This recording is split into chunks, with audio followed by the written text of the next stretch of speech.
Let's continue then. Bring in Ashraf Essop, an immigration lawyer who I'm told is assisting the group. Good to have you on the SABC, Ashraf. Speak to me about your involvement in this unfolding situation at OR Tambo. Okay, so I have a very minor role. Ashraf, apologies. I can hear someone speaking in the background. If they could just perhaps be quiet for the moment so we can hear you. But please continue. I was asking about your involvement with what's unfolding at OR Tambo International. I had a very minor role to play. I was busy today. There were lots of other people, team players. So I think whatever happened today was a result of tremendous teamwork.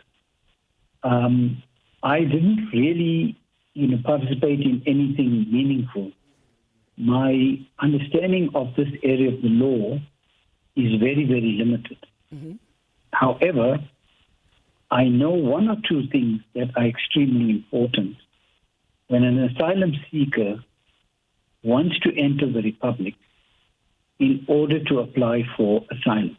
Now, the law requires you to enter the port of entry and present yourself to an immigration officer and seek an asylum transit visa, which is valid for a period of 5 days. So Section 21 of the Act was amended, and it says that within the 5 days, the applicant has to report to the RRO office. Now, that's the Refugee Reception Office. The one that we have is in Marabastad, and it is the Desmond Tutu office. It's interesting when you read a piece of legislation, where the word must is used, then it's obligatory. And Section 21, 1A, says that an asylum seeker must be assisted by an officer designated to receive asylum seeker. So that is compulsory. And then, importantly, his biometrics must be given. It must be done in person so that the biometrics can be captured, and the refugee status determining officer at any other, he's in charge of taking the documentation or, let's say, the request from the asylum seeker. Importantly, there is a process where the biometrics and other data must be given to the immigration officer, mm-hmm. especially at the designated port. So basically, other data would mean your passport. Okay. Yeah? Continue. I think you were going to say something else. Briefly, then I will move on to the next issue. Yeah. So if you're not in possession of an asylum transit visa, let's say you jump the border, for example, then you must be able to give what we call a good cause to an immigration officer when you are interviewed by him to ascertain what was the reason why you're not in possession of such a visa. So it could be in this case of the people having landed here without any knowledge of where they were going and what was the end country, etc. Mm-hmm. Because some of them had transit visas.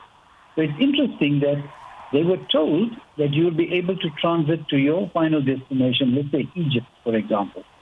So if you don't have any means of entering the Republic and obtaining an asylum transit visa, you still have an opportunity of explaining why you didn't have the visa. Now, right. Language is a terribly important part of the law. In fact, some judgments hold that if you didn't understand the process in a language that is normal to you, that might mean the entire process was basically badly made without the aid of an interpreter. So we don't know any of these facts regarding each and every individual. You must understand, you may be put on the plane as a group, but you're a definite single asylum seeker. Let me ask you about the obligations at this stage of the South African government? These people have been sitting on the tarmac, these Palestinian refugees, as we're told they are, have been sitting on the tarmac in this plane from this morning, from accounts that we've heard. What now needs to happen, and does the law put any time frame on how they should be processed, whether they're allowed to enter the country or turned away? So let's talk about entering the country. They have already entered the country. They might not have gone past immigration or yet been interviewed.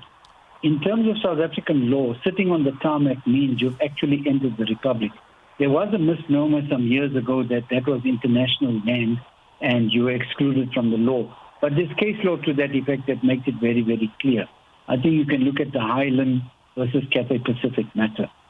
Now, a very important group, a vulnerable group that are super protected by the Constitution are minor children. In terms of Section 28, their well-being is of paramount importance. How can you possibly protect minor children by basically asking them to sit in a plane without air conditioning and without basic necessities? They children, apparently, I haven't seen this, I was informed, were sweating, were crying. There were 2 emergencies, and paramedics had to intervene. There was a 9-month-old pregnant woman. How does a pregnant woman fly on an airline?